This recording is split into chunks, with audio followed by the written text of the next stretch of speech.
Yo, what's up? So, fucking give me that one in the, what is it? Two in the pink, one in the stink? One stinky subscription. And I would love that. And that like, that comment. Tickle me, baby.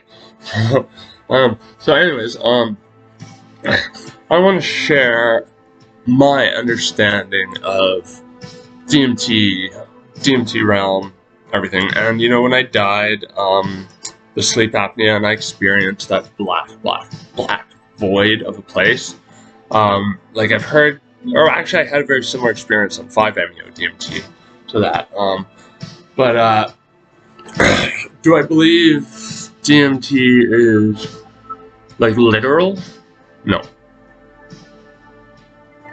And I see how suggestible it is as a drug, because, you know, no one was seeing jesters and machine elves and shit like that until Terrence McKenna and Joe Rogan started talking about them, you know. So what this leads me to believe is, again, you know, I say this all the time, it's a triumph of psyche over spirit. I believe the majority of what people have construed as spiritual encounters are, in fact, occurrences, phenomenons of the psyche, of the conscious mind and the subconscious mind, sort of blending together a bit, blurring together a bit, or just schizophrenics in the Bible. But anyways, I think, though, that with those intense level 8A geometry experiences where you're talking to entities and shit, like, you know, I've had them tell me, like, you know, that they remember me, they're so glad to see me, I came from there, that's where I went when I died last time, and they loved me there, and they miss me, and they can't wait for me to, or no, I didn't think they phrased it like that, but they're like, we know you'll be back, and we can't wait to see you. And we're so happy to see you now. But here's the thing, our world is a simulation, and so is yours. You went to your world because you got bored of here, and you wanted to try being a human. And honestly, my response at the time was like, really? I did that? Why? You know, because if there is an ideal heaven, it's hyperspace, because you can transform infinitely into whatever you want. You're literally like one with your environment, like moving in and out. Like I've watched jesters dance, they just jump in and out of each other. But I think it's all archetypes. I think like one I've been experiencing quite a bit. Like when I did the one-hit DMT thing, like this masculine archetype of this guy come up, kind of like, what? Kind of like that energy. I've had him shake his middle finger in my face. But I think it is an archetype for, you know, just how in this city I've had to grow up with a lot of violence, a lot of aggression, and how it's had to pick up because of, you know, shit a little bit that's happened recently. But I think that's supposed to represent sort of the tendency to peacock, to puff your chest out and not do anything, you know? And I believe that the DMT entities and shit, they will tell you things that, like, they're literal, like what I just explained. And the thing is, you don't really get, at least I find, I don't really get just like straight up like information beamed into my head like I'm hearing them actually speak. More so like they're fucking puking out like thousands of years of information into my brain. Yeah, I think it's like really you ascending the conscious mind, or descending, however you want to put it, into the subconscious sea. And in that subconscious sea, that's because, you know, it totally makes sense with like dream logic and stuff like that. And, you know, dreams will make themselves appear like they're very, very real. But there's a subtext, and the subtext is where the real gold is, the real value of those experiences. You know what I mean? That's why they do, you know, psychoanalysis of dreams and stuff like that. And I think DMT is kind of one of the best ways to become acquainted with your personal archetypes. And, you know, by all means, take the experience literally if you want.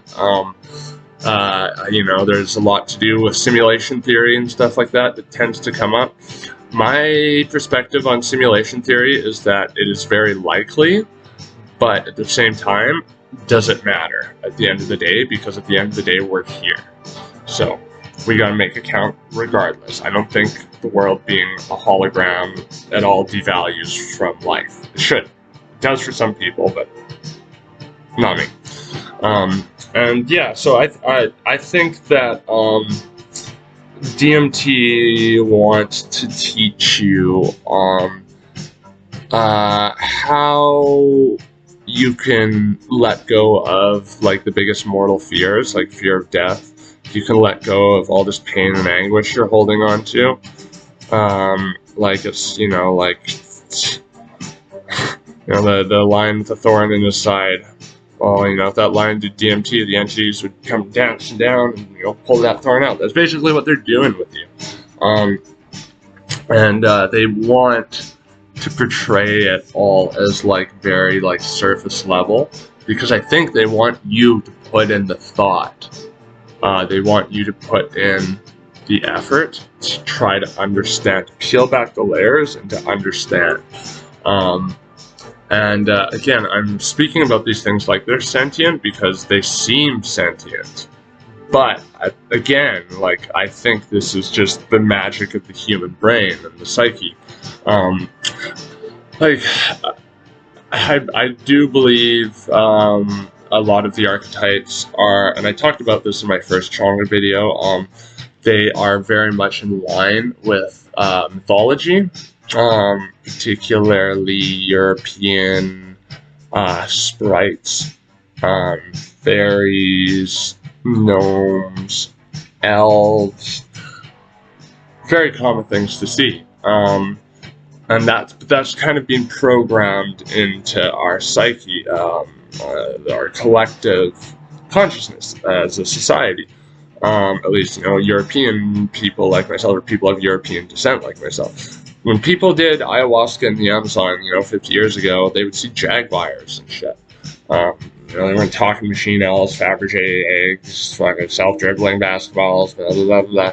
Like, that, you know, it's all very suggestible, you know, like, one thing I love about Satanic International, Zach Black, who, you know, we might be doing something soon, me and him, is he deliberately abstains from watching other people talk about DMT because he knows that it really warps the experience for other people. But, you know, like the jesters, you know, that is very much a Jungian archetype. That is the trickster, the mischievous, like jokester, prankster, you know. The middle fingers, I'm trying to figure that out. I personally think it's them trying to get you to laugh at yourself and everything else, because I've actually, like, one time I got so sick of being flipped off by the entities that I flipped them off too. I went, well, if you want to fuck me, then fuck you. I was like, and I thought they were gonna flip out on me, but they all just started laughing. That's what they want, is they want to take that seriousness out of life. It doesn't need to be there, you know. Just scrub away all that just unnecessary bullshit that's like, you know, like bird shit on the windscreen of your third eye, just fucking, or bugs, just smack, smack, smack. It's just scrubbing that away. And there's very much a playful nature with the entities. Like, when they see you, typically they greet you with the most manic energy ever. Like, they're like, hi, it's so nice to see you, so nice to see you, woo! And they start transforming into fucking crazy shit, and like, it's like a lot for people, but like, you know, they'll be like It's okay, it's okay, it's okay. Calm down, calm down. What do you want to focus on? Just breathe, just breathe. Like, you know, and as long as you're like, you know, respectful and you're not like, oh, this is typical DMT, fucking yeah. And what else would I expect to see with DMT? Fucking jesters dancing. That's how you fucking are.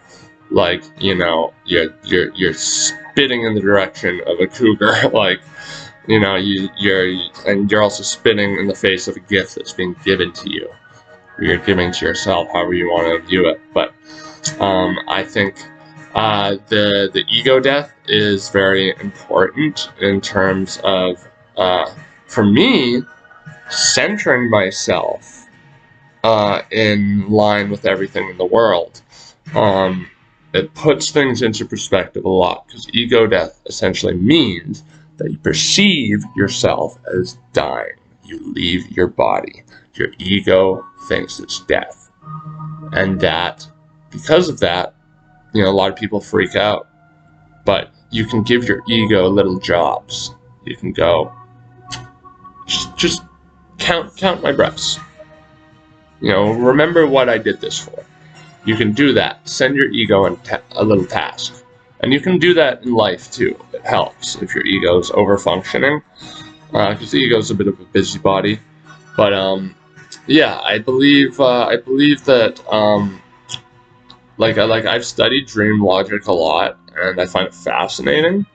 I used to actually do dream interpretations for one of my psychologists, because he wasn't as much of a visual person as me. So I believe I have a pretty good handle on it. The way I see it is, like, the closest thing I've seen to dream logic is a video of a woman with disorganized schizophrenia. It's on YouTube. It's from like the 80s. It's with a very condescending psychiatrist. And this woman cannot string a sentence together to save her life. But she speaks about things conceptually. She'll be like, the TV set talks to me, and the wavelengths of the set, waves on the ocean, kind of like, you know, how she's going like conceptually, but not speaking in like a logical equation. I think that's kind of what dream logic is like. It's like, I don't know if you've ever seen the movie Annihilation, but there's a brilliant scene where, like, at the end, everything is like being consumed, and you see the pathogen, the alien pathogen or whatever, and it creates this giant prism type thing, and you see things fractalizing through it and splitting off and mutating. And I think that's very much what dream logic is like. It's like taking a concept and putting it through a prism, and then another prism, and another prism. I think that DMT is very, like, I mean, I find personally, like, K-hole doses of ketamine visuals with eyes closed to be much more akin to a lucid dream. But I think it's a little more nonsensical. DMT, it seems like there's definitely method to the madness. Ketamine just seems like madness sometimes. If anything, ketamine seems like it's got a bit of a mean spirit to it sometimes. Yeah, I believe you're getting a very valuable experience, and that is touching base with your subconscious. I don't know if you've ever noticed as you go to sleep, you may be like a few seconds from dozing off entirely, and you'll think something just so garbled and like nonsensical that it'll wake you up. You'll be like, what the fuck was I just thinking about? Well, you know what's happening. And so psychology sees it as this. This is your subconscious mind. Your whole mind. Here is your conscious mind. You sleep, it dissolves, and they merge together. Makes sense to me. You know why? Because psychologists and scientists, I believe, have said you have a better chance of falling asleep if you think of gibberish.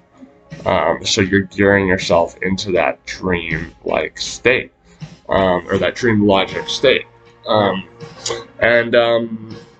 Yeah, if you want to take it as more than that, you know, like the Matrix or whatever, that's fine. I mean, I've had those experiences. I'm just, again, you know, I do drugs to heighten my objectivity, not to remove me from this planet. Whatever brings you meaning, great. I will say right now, it'll be probably the most real, tangible thing you'll ever experience. It's definitely the most interesting 15 minutes of my life. You'll learn a lot, and you just got to remember to completely let go and have an intention. Like, I have all this energy, it's burdening me, I don't need. I'm going to recycle it back into the universe. I'm going to allow them to help me release this back into the universe. Yeah, you'll do fine, and you'll learn a valuable lesson, which I learned on Psychs, which is surrender, especially with DMT, because you can't pop a benzo and stop the trip or anything. It's too fast. It's too, you're out of your body. How are you going to run and get a benzo and it's not going to kick in 15 minutes? Like, you have to take the plunge. And but if you learn to surrender and learn that there are no bad trips, there are just, sometimes difficult experiences, but that's sometimes exactly what we need, then that lesson will bleed over into your life, into day-to-day basis, because in life, we don't have control over anything. And that is one of the most valuable things I've taken away from it. I think DMT overall, what it wants you to know is that there's no true thing as, sorry, let me rephrase that. There's no such thing as death. That death, mortal death, yeah, it may occur. Hey, kitty. Mortal death may occur, but it's illusory, or we just don't have the right interpretation of it. And it's not the end. There's never an end. Things keep going,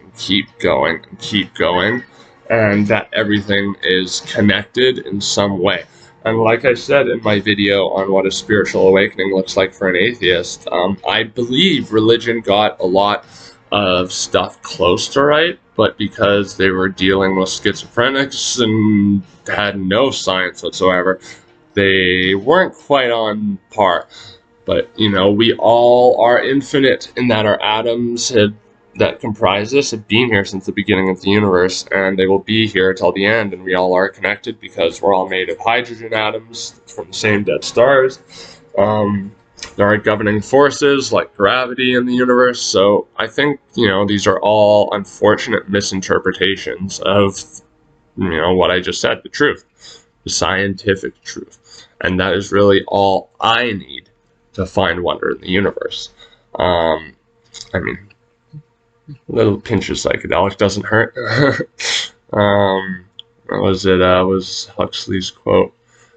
If you want to plunge the depths of hell or soar angelic, take a pinch of psychedelic, something like that. Yeah, it's just and the DMT experience is infinite. It really is. Like, I can't speak for 5-MeO DMT because I think I broke through on it, but it was only just like really intense and like just really black, and it was like I was in a void. I am kind of ready to do that one again, but I don't like it anywhere near as much as NN DMT. And you've got to be careful because you can actually overdose with 5-MeO, whereas NN DMT I think is impossible to overdose on. Or just like, if it is, you have to take a lot. You will feel like you're dying, but you're not. So the variety of the experience it just never fails to completely astound me, because it's different every time. You're somewhere different every time, and it's just there are very few repeating things. The only thing that repeated for me are some of the archetypes, and then the DMT girlfriend that I had or whatever. I haven't seen her in a long time though. I think she was an archetype of my repressed sexuality for not, getting out there and getting laid for a couple of years because of my prostate pain. So she was actually giving me a therapeutic release from that, and that actually kind of geared me towards now, like, getting back in the game. Anyways, those are my thoughts on what it means. People will try to tell you very highfalutin things like you're breaking through a threshold, a veil into a reality that's always there, or a parallel reality, or the fifth dimension, or like the real world, and we're in the simulation. Like, people will tell you all kinds of things like that. But my advice is to take what the DMT entities may say to you and the experiences you may have, just not at face value. Think about it, and like think about like what it means on an allegorical level. So what those images, what those actions, what it all kind of combines to be saying. There's a message to be found in it. And you really, please, I can't stress this enough. I really can't. Any psychedelic. Don't just do it and then like fuck off. Do it, reintegrate it the next day. Try to think about, incorporating those experiences into your dreams, because it'll extend into it through your dreams. Definitely don't waste the experience. These are very, I hate to say it, holy experiences. They are very profound, and they should be treated like a WMD. If you're gonna set it off, you should be setting it off for a good reason, and you should know what you're doing. With that, I'll catch you guys later. Peace.